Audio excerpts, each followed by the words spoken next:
I've been talking about this a little bit just to shift gears. I've been talking about the changes with COVID and how it's affecting admissions, what the cycle finishing up might look like, and then what's going to happen this fall for those looking to start fall 2021. And I've got a theory about this I want to share with you and get your take on this. All right, let's do it. I think there are 3 reasons why those applying this fall to start the next fall are going to have a more competitive cycle.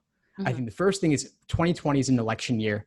People get really riled up about Trump with good reason. Yeah. And not to get too political here, but people do get passionate about Trump and his reelection potential. And they're engaged civically, they're debating politics. Secondly, we've got massive unemployment numbers. So the opportunity cost of waiting it out is pretty, what else are you going to be doing? Right. Then finally, Black Lives Matter is yet another reason people are civic-minded, civically engaged, engaging in policy and politics debates. So they're thinking about going into law to change the system. So for all those reasons, I think there's going to be a spike in people applying. What's your take on that?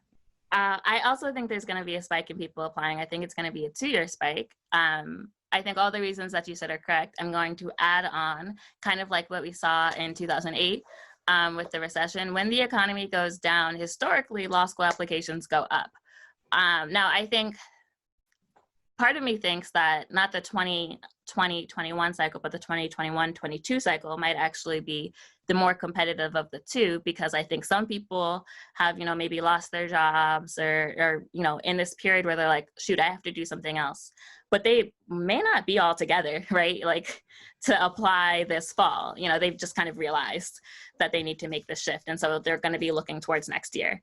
But generally, I think when the economy goes down, people are really looking to find that stability, and they're looking for, okay, well, let me go back to school and let me defer my loans, if they have them, how do I come out of this situation and I'm more stable than I was now? So yeah, I definitely think it's going to be an increase. Yeah. And I could see that also. I actually posted about this online. Somebody commented, well, if you just got engaged in things early June, then how are you going to get all your applications in LSAT done by October, November? Theoretically, it's possible. Totally possible. It's possible. And I think people can and should do that if they want to, because why waste a year?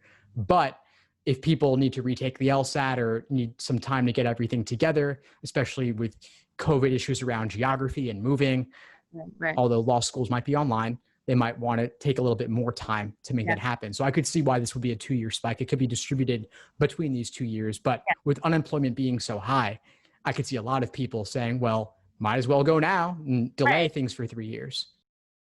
Thanks for tuning into the show. Please subscribe if you haven't done so already to be notified of new episodes as I release them. And feel free to reach out if you need anything at all as you move forward with your prep. I'm happy to help however I can. In the meantime, I wish you all the best and take care.